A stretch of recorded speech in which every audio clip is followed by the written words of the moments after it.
कहानी शुरू होती है जीना से, जो एक एलीट स्कूल की बेहद होशियार और मेहनती छात्रा है। पढ़ाई में अव्वल होने के बावजूद उसकी जिंदगी आसान नहीं है, क्योंकि स्कूल में उसे अक्सर क्यून से झेलना पड़ता है। क्यून वही लड़का है जो कभी उसका सबसे अच्छा दोस्त हुआ करता था, लेकिन अब दोनों एक दूसरे को बिल्कुल पसंद नहीं करते। बारिश के दिन क्यून जानबूझकर उसे अनदेखा कर देता है और छाता तक नहीं देता। जीना भीगती हुई पेड़ के नीचे खड़ी होकर उसे कोसती रहती है। स्कूल की पीटी क्लास में क्यून पॉपुलर लड़की सेओ जून को इम्प्रेस करने की कोशिश करता है। सबकी नजरों के सामने वह जबरदस्त छलांग लगाने की कोशिश करता है, लेकिन फिसल कर गिर जाता है और पूरा मैदान ठहाकों से गूंज उठता है। अपनी बेइज्जती से टूट चुका क्यून क्लास से भाग जाता है और सीधे कब्रिस्तान पहुंचता है, जहां वह अपने बचपन के उस दोस्त की कब्र पर जाता है जिसकी मौत आज भी उसे परेशान करती है। वहीं उसकी मुलाकात होती है एक रहस्यमय बाइक सवार जियोनजू से। अगले दिन जियोनजू नए स्टूडेंट के रूप में स्कूल में एंट्री करता है। उसकी लुक और बाइक देखकर सारी लड़कियां दीवानी हो जाती हैं। जीना की सहेलियां भी खुश होती हैं, लेकिन क्यून उसे देखते ही पहचान लेता है। जियोनजू कभी उसका सबसे करीबी दोस्त था, लेकिन किसी दर्दनाक हादसे के बाद दोनों अलग हो गए थे। उनकी बातचीत से साफ पता चलता है कि उनके बीच कुछ बहुत बुरा हुआ था। धीरे धीरे स्कूल में अफवाह फैल जाती है कि जियोनजू कोई माफिया है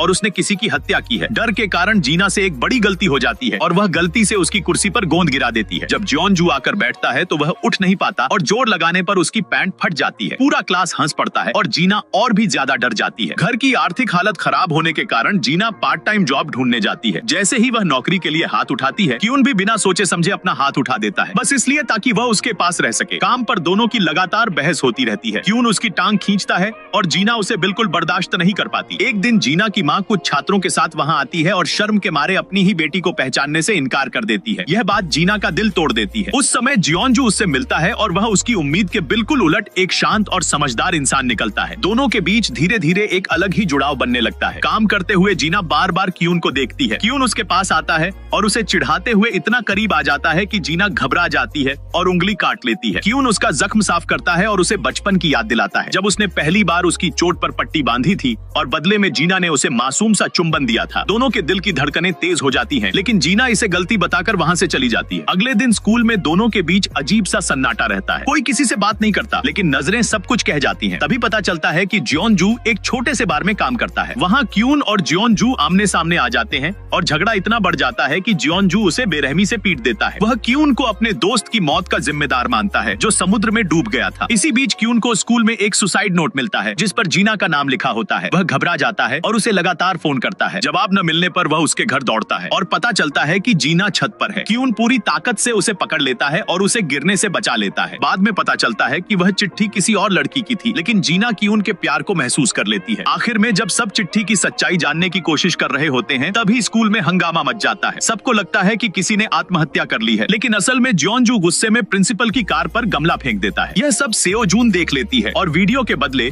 जियोनजू को अपना नकली बॉयफ्रेंड बनने के लिए मजबूर कर देती है। और फिर क्यून और जीना उस लड़की के घर जाते हैं जो लापता हो गई है। जब वह दरवाजा नहीं खोलती तो दोनों उसे हर जगह ढूंढने लगते हैं। उधर वह लड़की अपने पुराने दिनों को याद करती है और सोचती है कि वह कितनी अच्छी दोस्त थी। जब वे एक पुल के पास पहुंचते हैं तो जीना रोते हुए चिल्लाती है और उससे विनती करती है कि वह अपनी जान न ले। इसी दौरान जियोनजू का फोन आता है। वह बताता है कि उसे लड़की मिल गई है। लड़की कहती है कि कूदते वक्त उसे डर लग गया था। जियोनजू उसे समझाता है कि जिंदगी बहुत कीमती है और जो लोग हमें प्यार करते हैं उनके लिए जीना जरूरी है। जीना उस लड़की को सच्चे प्यार से गले लगा लेती है। क्यून जियोनजू को धन्यवाद देता है। जियोनजू की आंखों में आंसू होते हैं, क्योंकि यह सब उसे अपने भाई की याद दिला देता है, जिसने कभी आत्महत्या करने की कोशिश की थी। वह मन ही मन स्कूल की डायरेक्टर से बदला लेने की कसम खाता है। पुलिस पहुंच जाती है और सब घर लौटते हैं। रास्ते में क्यून बार बार जीना को देखता है और उसकी घुटने की चोट देख लेता है। जीना कहती है कि वह ठीक है। क्यून उससे पूछता है कि जियोनजू और उसके बीच क्या रिश्ता है। जीना मुस्कुराकर पूछती है कि क्या वह जल रहा है। क्यून मना करता है तो जीना बताती है कि जियोनजू सिर्फ उसका दोस्त है। यह सुनकर क्यून को सुकून मिलता है, क्योंकि उसे लगता है कि वह सिर्फ जीना के पास रहकर ही खुद को जिंदा महसूस करता है। उधर कारपेंट्री के टीचर दावा करते हैं कि उन्होंने जियोनजू को गमला फेंकते देखा था। जियोनजू को बचाने के लिए सेओ जोंग आगे आती है और कहती है कि टीचर झूठ बोल रहे हैं। एहसान के बदले जियोनजू सेओ जोंग के साथ नकली रिश्ता मान लेता है। दोनों की तस्वीर इंटरनेट पर वायरल हो जाती है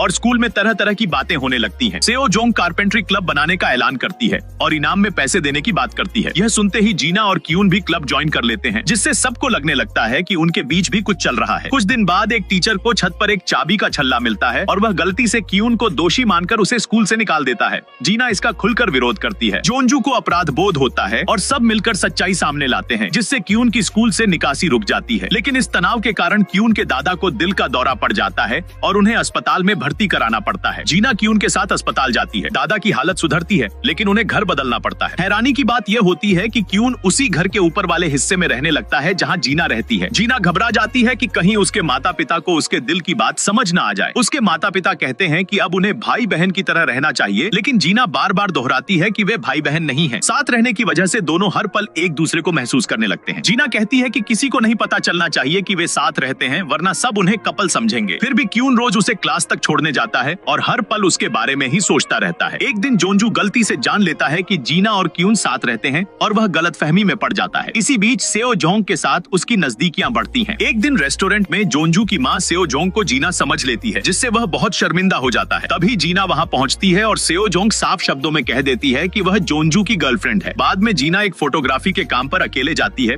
लेकिन क्यून वहाँ पहुंचकर उसका साथ देता है। दोनों साथ वक्त बिताते हैं और क्यून चोरी छिपे जीना की तस्वीरें खींचता है ताकि उसकी मुस्कान को हमेशा के लिए अपने दिल में कैद कर सके। एक पल ऐसा आता है जब दोनों बहुत करीब आ जाते हैं, लेकिन तभी जोंजू वहाँ पहुंच जाता है। क्यून को जलन होती है, जिसे जीना साफ महसूस कर लेती है। उसी दौरान जीना गलती से एक खंभे से टकराने वाली होती है, लेकिन क्यून उसे समय पर रोक लेता है। जीना उसका शुक्रिया अदा करती है। उधर स्कूल की डायरेक्टर फिर से जोंजू पर आरोप लगाने की कोशिश करती है, लेकिन इस बार उसके पास पुख्ता सबूत नहीं होते। आखिरकार जोंजू और क्यून का आमना सामना समुद्र तट पर होता है। दोनों पुराने जख्मों को याद करते हैं और सच सामने आता है कि हादसे के दिन क्या हुआ था। गुस्से में दोनों आपस में लड़ पड़ते हैं, लेकिन पुलिस उन्हें रोक लेती है। क्यून के दादा उन्हें छुड़ाने आते हैं और जोंजू को बताते हैं कि क्यून भी हर दिन खुद को दोष देता है। यह सुनकर जोंजू का दिल पिघल जाता है। घर लौटने पर जीना क्यून के जख्म देखती है और बहुत परेशान हो जाती है। बाद में जोंजू भी जीना से मिलने आता है। वह उसकी तबीयत ठीक करने में मदद करता है और जीना की मुस्कान देखकर उसका प्यार और गहरा हो जाता है। और यहीं से तीनों की जिंदगी एक नए भावनात्मक मोड़ पर पहुंच जाती है। इसके बाद जीना का परिवार छुट्टियों पर चला जाता है। बाहर निकलते समय जीना को पता चलता है कि उसकी चाबियां घर के अंदर ही रह गई हैं। मजबूरी में वह क्यून से मदद मांगती है और उसे उसकी ही घर में रात बितानी पड़ती है। क्यून उसे सोने के लिए चादरें देता है। दोनों अकेले होने की वजह से बहुत घबराए रहते हैं और छोटी छोटी बातों पर बहस करते रहते हैं। बहस करते करते कब नींद आ जाती है उन्हें पता ही नहीं चलता। सुबह जब दोनों जागते हैं तो आमने सामने होते हैं और उनकी नजरें टकराती हैं। यह पल इतना खास होता है कि क्यून घबरा जाता है और बिना कुछ कहे स्कूल की तरफ भाग जाता है। क्यून के जाने के बाद जीना उसकी कमरे में झांकती है और देखती है कि क्यून ने अब तक एक पुराना कागज संभाल कर रखा है, जिसमें बचपन में उसने लिखा था कि उसे जीना पसंद है। स्कूल में क्यून से गलती से जीना की फोटो सबके सामने आ जाती है। तभी उसके दोस्त समझ जाते हैं कि क्यून जीना से प्यार करता है। उधर जीना भी अपने दिल को लेकर उलझन में पड़ जाती है, क्योंकि क्यून की नजरों में उसे कुछ ऐसा महसूस होता है जो उसने पहले कभी नहीं किया था। हिम्मत जुटाकर वह क्यून से कह देती है कि उसे वह पसंद है, लेकिन क्यून जवाब देने ही वाला होता है कि उसके फोन पर कॉल आ जाती है। इसी दौरान जोंजू सेओजोंग से कहता है कि वह अब नकली रिश्ते में नहीं रहना चाहता, क्योंकि उसे किसी और लड़की से सच्चा प्यार हो गया है। सेओजोंग बाहर से मजबूत बनती है, लेकिन अंदर से टूट जाती है। क्लास में दोनों को अलग अलग देखकर सबको लगता है कि सेओजोंग ने ही रिश्ता तोड़ा है। जीना यह सब देखकर और ज्यादा परेशान हो जाती है। क्यून और जीना की मुलाकात होती है,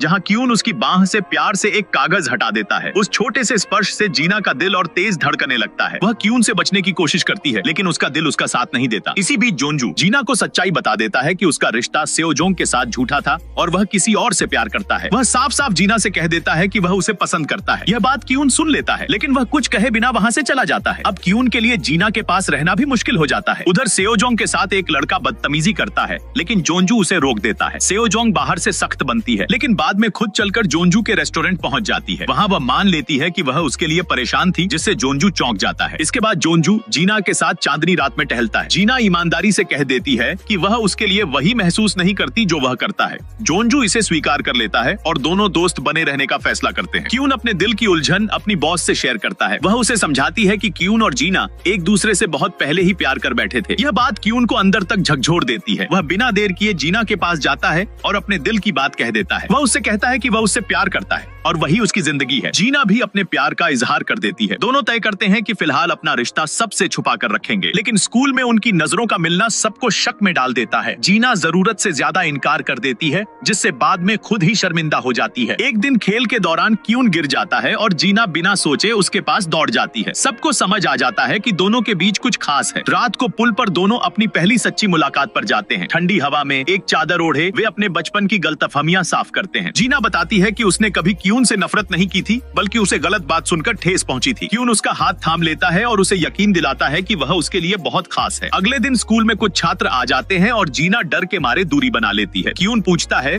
कि वे अपना रिश्ता छुपा क्यों रहे हैं। तभी जीना हिम्मत जुटाती है और सबके सामने उसका हाथ पकड़कर कह देती है कि वे दोनों एक दूसरे से प्यार करते हैं। पूरा स्कूल हैरान रह जाता है। इसी बीच जोंजू स्कूल के खिलाफ शिकायत दर्ज करता है और बताता है कि उसके भाई के साथ बहुत बड़ा अन्याय हुआ था। डायरेक्टर सेओजोंग को लालच देती है कि अगर वह गवाही दे दे तो उसे बड़ी यूनिवर्सिटी में दाखिला मिल जाएगा और यहीं से कहानी एक और बड़े मोड़ की ओर बढ़ जाती है। सेओजोंग गवाही देने के बारे में सोचने लगती है। उसी समय जोंजू अपने उस दोस्त की माँ से मिलने जाता है जिसकी मौत हो चुकी है। वह उससे पूछती है कि क्या उसका अब भी क्यून से संपर्क है। जोंजू बताता है कि पुराने झगड़ों की वजह से वह उससे नाराज है। तब वह माँ उसे एक सच्चाई बताती है कि बेटे की मौत के बाद क्यून देर तक उसके पास बैठकर रोता रहा था और उसने अपने दोस्त की सोने की मेडल उसे लौटा दी थी ताकि वह उसे याद के तौर पर संभाल कर रख सके। यह सुनकर जोंजू समझ जाता है कि क्यून ने इन सालों में कितना दर्द सहा है। वह मेडल वापस उस माँ को सौंप देता है और कहता है कि उसे अपने दोस्त की बहुत याद आती है। इस मुलाकात के बाद क्यून और जोंजू के रिश्ते में धीरे धीरे सुधार आने लगता है। उधर क्यून के दादा अपने पोते के लिए घर बनाने में जुट जाते हैं, लेकिन ज्यादा मेहनत के कारण उनका दिल कमजोर पड़ने लगता है। क्यून उन्हें आराम करने को कहता है और प्यार से उनका ध्यान रखता है। दादा उससे पूछते हैं कि वह इतना खुश क्यों है, तो क्यून बताता है कि उसकी जिंदगी में अब कोई खास आ गई है। दादा की खुशी के लिए क्यून बड़ेगिरी की क्लास ज्वाइन कर लेता है। इन्हीं क्लासों में जीना एक लकड़ी की बेंच बनाती है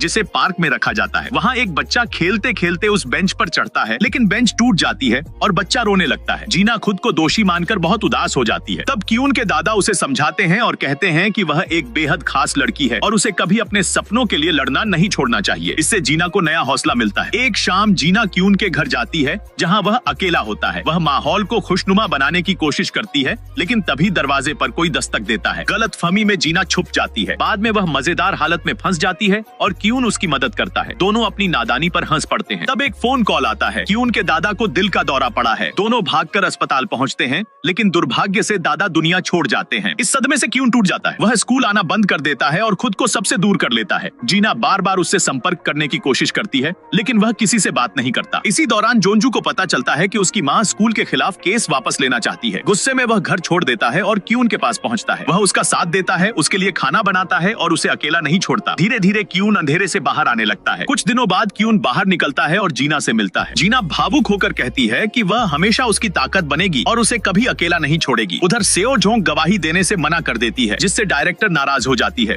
जोंजू और सेओजोंग एक दूसरे के दर्द को समझने लगते हैं और उनके बीच भी अपनापन बढ़ता है। जोंजू कुछ अहम दस्तावेज इकट्ठा करता है जो स्कूल की सच्चाई उजागर कर सकते हैं। जब मामला सामने आता है तो पुलिस जांच शुरू होती है। सच्चाई खुलने पर डायरेक्टर का असली चेहरा सबके सामने आ जाता है और आखिरकार उसे स्कूल से निकाल दिया जाता है। चारों दोस्त राहत की सांस लेते हैं, लेकिन नई मुसीबत सामने आती है। नया प्रिंसिपल स्कूल बंद करने का फैसला करता है। इसी बीच क्यून की माँ चाहती है कि वह उसके साथ कनाडा चला जाए। क्यून दुविधा में पड़ जाता है क्योंकि उसका दिल जीना के पास है। जीना डर और उम्मीद के बीच उसकी राह देखती है। तब सभी छात्र मिलकर स्कूल बचाने के लिए हस्ताक्षर अभियान चलाते हैं। जीना की अच्छाई और मेहनत देखकर प्रिंसिपल फैसला बदल देता है और स्कूल बंद नहीं होता। इस खुशी के पल में जीना मजाक में क्यून को छेड़ती है और दोनों साथ तस्वीरें खींचते हैं। क्यून उस तस्वीर को अपने दिल के बेहद करीब रख लेता है क्योंकि उसे पता है कि आगे उसकी जिंदगी एक बड़े मोड़ पर खड़ी है। आखिर में जोंजू सेओजोंग से अपने दिल की बात कहता है। पहले वह मना कर देती है क्योंकि उसे अपने भविष्य पर ध्यान देना है, लेकिन समय के साथ वह समझ जाती है कि जोंजू उसकी कमजोरी नहीं बल्कि उसकी सबसे बड़ी ताकत है। और इसी एहसास के साथ कहानी अपने खूबसूरत अंत की ओर बढ़ जाती है। उसी रात क्यून और जीना साथ अपनी आखिरी रात बिताते हैं और एक दूसरे से वादा करते हैं कि कोई भी उनकी मोहब्बत को अलग नहीं कर पाएगा। अगले दिन क्यून के कनाडा जाने का समय आ जाता है। दोनों एक प्यारी सी मुस्कान के साथ विदा लेते हैं। बाहर से यह मुस्कान खुशी की लगती है, लेकिन अंदर से दर्द से भरी होती है क्योंकि दो जुड़ी हुई आत्माएं एक दूसरे से अलग हो रही होती हैं, जिन्हें जिंदगी में आगे बढ़ने के लिए एक दूसरे की रोशनी चाहिए। जीना बहुत उदास हो जाती है। तभी क्यून को अपनी बैग में जीना का छोड़ा हुआ एक तोहफा मिलता है। उसमें वही दिल बना होता है जैसा बचपन में जीना ने उसे दिया था। उस पर लिखा होता है कि वह उससे प्यार करती है और जहाँ भी वह जाए खुश रहे। यह पढ़कर क्यून को वे सारे पल याद आने लगते हैं जब जब जीना ने उसका नाम लिया। उसकी मुस्कान उसके दिल में बस गई। उसे एहसास होता है कि वह उस मुस्कान को पूरी जिंदगी देखना चाहता है। क्यून तुरंत जीना को फोन करता है और उसे घर से बाहर आने को कहता है। जीना बाहर आती है तो हैरान रह जाती है। क्यून वापस आ चुका होता है। दोनों गहरे प्यार से गले लगते हैं। जीना आंसू भरी आंखों से कहती है कि वह बहुत खुश है कि वह लौट आया और यह भी कहती है कि उसे वह बहुत पसंद है। क्यून उसकी ओर बढ़ता है